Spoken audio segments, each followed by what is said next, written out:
Hey everyone, today we're diving into XRP, and I've got some really exciting stuff to share with you. So check this out. Axelar just deposited 11 million XRP. Yeah, you heard that right. XRP is growing with platforms like Axelar and Midas. And here's something fascinating that nobody really talks about. Imagine how much XRP is going to be locked away by everyday investors like you and me in the future. Think about it. People are going to lock up their XRP for extended periods, earning passive income. And here's where it gets really interesting. You can take some of that passive income and buy even more XRP, which actually increases your passive income even further. It's like giving yourself a raise. And once the traditional financial institutions jump on board, they're going to create even more opportunities for you to earn passive income. Pretty cool, right?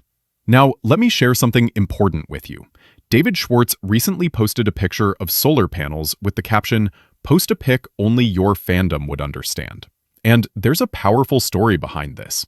For those who don't know, David sold 40,000 ETH at around $1 each to put solar panels on a house he doesn't even own anymore. That ETH, it was worth over $100 million shortly after he sold it. Ouch. This is exactly why you don't want to sell too soon.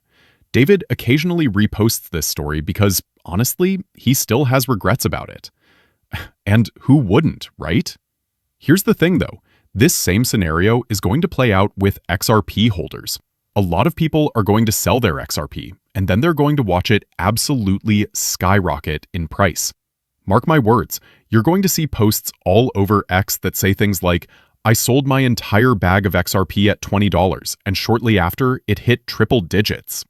Trust me, these posts are coming in the near future. Now, let's talk about XRP ETFs. This could be the quiet catalyst that completely reshapes the crypto investment landscape. If these ETFs get approved, we're talking about unlocking institutional legitimacy. Picture this: pension funds, 401ks, and regulated investors entering XRP for the first time ever. This isn't just about capital flowing in, it's about validation. The estimated inflows? We're looking at $10 to $20 billion in year one alone. This kind of liquidity surge could tighten supply, potentially drive a 30 to 50% upside, and ignite brand new strategic trading flows. XRP has positioned itself way beyond just speculation. It's now a regulated, investable digital asset with real macro relevance for investors. The key here? Timing. You want to position yourself around ETF approvals and get ahead of the capital rotation before the headlines even hit. You need to position yourself before the institutions arrive. And like I said in a previous video, these ETFs mean so much more than people realize. It's not just about the money flowing into them. This is going to open up doors and legitimize XRP to be used in so many other areas. We're just at the beginning here. Let me break down some numbers for you. If XRP ETF inflows hit anywhere from $1 billion to $20 billion in year one, and we apply a 100 times market cap multiplier, here's what we're looking at. $1 billion flowing in, that puts XRP at around $5.28. $5 billion, we're looking at $12.83. $10 billion, that pushes us to $22.26. And if 20 billion flows into those ETFs, we're talking $41.13 per XRP. Remember, that's using a 100 times market cap multiplier. But here's something crucial. We already know the market cap multiplier for XRP historically falls somewhere between 3 times and 500 times. A lot of times, actually. So this could push XRP quickly above $100. Think about that for a second. There are so many new paths to a $100 XRP now. It used to be just one thing, Ripple taking over SWIFT. That was the dream, right?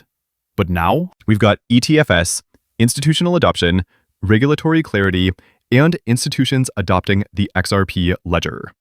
And if you look beyond that, ISO standards could play a massive factor as well. The point is, there are so many different ways we can reach $100 on XRP now. It's not just about Ripple taking over SWIFT anymore. Now, I want to share something from Digital Asset Investor that really made me think. He said, imagine being a grown man and still believing Bitcoin is going to disrupt governments. They could tax it out of existence or make ownership illegal with the stroke of a pen. So why haven't they? His answer? Because it's their Trojan horse. Really interesting perspective. Well, there's not much disruptive or anti-establishment about non-Bitcoin crypto, again, because it's centralized and because the government can tell them to do whatever they want, and they have offices and they have companies and management teams and roadmaps and all of that. So they're all basically just centralized. That goes for Ethereum and Solana and Ripple and all of these. So the end game for them has always been a desire to be co-opted by Wall Street and the government and to become part of the system. That's their goal. And that goes for the crypto exchanges like Coinbase and Kraken. Like they want to become banks and Wall Street financial firms. That's their goal, is to be added to the existing system. So there's nothing really surprising about what's gone on the past few years. It was always the only way out for them. Because again, you can only fool a retail audience into believing that you're decentralized for so long when you're not. And so once the market kind of figures out, oh, wait, never mind, these are just kind of tech companies of some sort, and maybe there's a reason for the asset to exist, maybe there's not, but they're going to end up becoming financial firms. Okay, so what you just heard is them pushing the same old Ripple centralization narrative again, that XRP is centralized. But here's the problem with their argument. They can't stop talking about Ripple. And you know why? Because Ripple is already getting integrated into the current financial system. Everything's shifting over to a new financial system, and certain cryptocurrencies are at the heart of it. The reason they're so frustrated and have to keep pushing this narrative is because they know it's already happening, but they don't want to believe it. So instead, they'd rather believe that some imaginary guy in some random part of the world created their precious Bitcoin, when in fact, it was likely the NSA. You know what never ceases to amaze me? How quickly they can change the narrative on Bitcoin. Here's a perfect example. No utility, no value. First, Bitcoin was supposed to be for payments. Then it became a store of value. Now it's digital gold. Make up your mind, right? Put it on the XRP ledger and give it real utility. And speaking of that, I've been saying this for a while now. I still think Eric Trump is sending his Bitcoin over the XRP ledger. There's no way he's sending that amount of Bitcoin for a fraction of a penny in a matter of seconds, unless it's being done over the XRP ledger. It's the only thing that makes sense. Now, 3 years after being asked her opinion on Bitcoin, and after its price more than tripled, Christine Lagarde still insists that Bitcoin has no underlying value. And you know what? She's not wrong. She knows that the future is not Bitcoin. You mentioned that that you think that it has no intrinsic value, which I personally do not agree.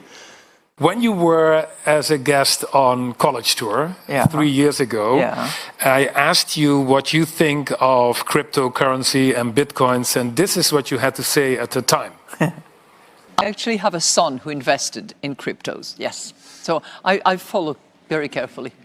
And what have you taken away from that? That I would not put my finger in there. I've said all along that crypto assets are highly speculative, very risky assets. I'm concerned about, those people who assume that it's going to be a reward, who have no understanding of the risks, who will lose it all, and who will be terribly disappointed, which is why I believe that that should be regulated. My very humble assessment is that it is worth nothing.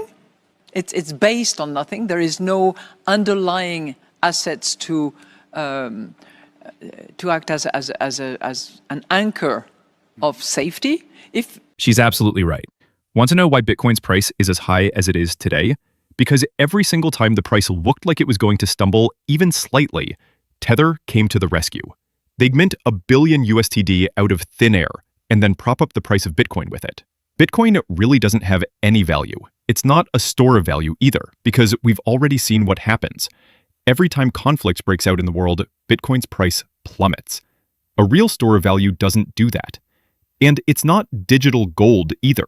We're living in an age where gold is becoming a tokenized asset, running across other networks like the XRP ledger, XDC network, and so on. And it's definitely not for payments. It's way too slow and way too expensive for that. So what's going to happen? They're going to switch the narrative again. Once Bitcoin can no longer be called digital gold, they'll just switch it to something else. And they'll always go back to that same old story, that it was created by some imaginary guy somewhere around the world who knew all along that the US dollar was going to go to zero, and that Bitcoin was needed to save everyone and rescue them from total losses. Yeah, that's why they want you to buy Bitcoin, to hedge against the US dollar. But here's the reality. It's not going to replace the US dollar. In fact, we're going to have a new digital dollar very soon, most likely backed by some type of assets, whether it be gold or something else. But they will never, ever admit this. If you use the XRP ledger, you could send Bitcoin very cheap and very fast. They don't want to talk about that solution. Now, listen to this quote. The next 5 years is going to see more change in the industry than you have seen in the last 50. If you're an FA or you're a client, how do you manage this interim period, acknowledging that you're building, the final product? Do you give a common, experience? How do you deal with that? And by the way, I think there's a lot of risk between the old and the new. One's not settling very fast. The other one is. How do you bring this weird interim period together for your clients? Yeah, and it's such a great question, Chris. And we could probably spend an entire hour just debating this question, right? My personal point of view on this is that you can't go slow, right? If we're going to really do this, we have to do this quickly. And that means that there is going to be an overwhelming mandate to get these wallet-based systems into place as quickly as possible, that there is going to be continued regulatory and legislative pressures to define all the rules around how to operate in these spaces. And there is going to be surging demand from new entrants that is going to pressure incumbents to probably transition their business models a lot faster than they would have ever anticipated. We like to say that we think that the next 5 years is going to see more change in the industry than you have seen in the last 50. And that's exactly why I keep telling you, everything is accelerating. Nothing is slowing down. They already know they have a short window to get this new financial system in place. And that's why it's going to happen before 2030, most likely by the end of 2027. There's a great quote that says, "There are decades where nothing happens, and then there are weeks where decades happen." It's not a question of whether it will happen, but when. Think about bamboo. In the first 5 years, you barely see anything. Then in the next 6 weeks, it shoots up dramatically. That's the best way to describe what's going to happen during alt season. It seems like everything has come to a complete stop during the bear market, right? But a lot of growth actually happened. People just didn't pay attention to it. Ripple had non-stop growth. Hedera had non-stop growth. Other networks continued building out and growing at the same time. Over the next 6 weeks, we're going to start seeing everything change with the price of these cryptocurrencies. But here's the thing. This cycle doesn't end in 6 weeks. This cycle is most likely going to go all throughout 2026. Why?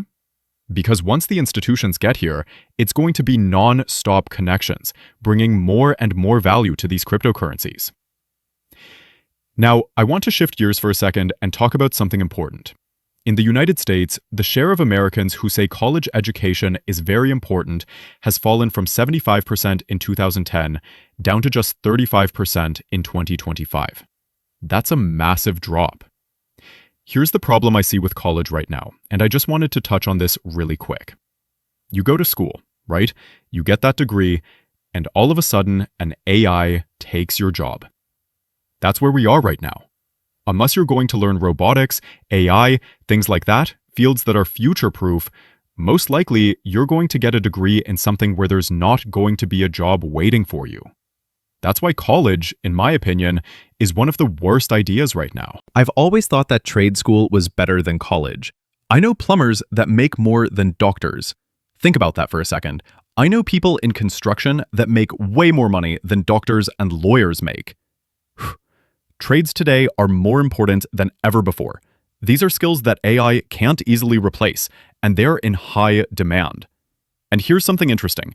90% of a contractor's business now is just showing up. There are so many contractors who don't even show up anymore. You have to call multiple contractors just to get something done. I've taken notice of that, and it's been a downtrend for a while. Ever since COVID, it seems to have gotten a lot worse. Or they want to show up, they want to get a down payment from you, and then you have to chase them down for 2 months to actually get the work done. It's frustrating. But back to college. In my opinion, why go into all that debt unless you're 100% sure that a job is waiting for you on the other side? Get that degree and then get a job that actually pays you according to that degree as well. Because there are so many people with college degrees who aren't even using their degree for anything. And most of these colleges today, they're not teaching you anything good either. They're all paid for, bought and paid for, to spin certain narratives. Can we just get a decent education system in the United States? Is that too much to ask? But you know what's better than going to college? Investing in XRP. At least you know it's a sure thing. You are going to make money off of your investment. Let me circle back for 1 second to that guy who was talking about Ripple, and instead of XRP, they call it Ripple. I don't understand that either, but they keep saying XRP is centralized. You know what the biggest problem they have is? Everything that's happening for XRP right now, they expected it to happen for Bitcoin, and it just didn't happen. You have these politicians who are also bag holders trying to get the US government to buy and hold Bitcoin. The problem is, with the Trump administration, they know that doesn't benefit the American people at all. You know what benefits the American people? A strong US dollar and inflation absolutely coming down as well. And even the tariffs, they have not been good for crypto. I'm just hoping they pay out over the long term. I'm hoping everybody at least gets a stimulus check out of this as well, so they can go and buy some more crypto and put themselves in an even better position toward financial freedom. But until it all happens, stay patient. The opportunities in XRP are massive. The financial system is transforming, and we're living through a pivotal moment in history. Position yourself wisely, think long-term, and remember, the patience you show now will pay off in ways you can't even imagine yet. Thanks for watching, and I'll see you in the next one.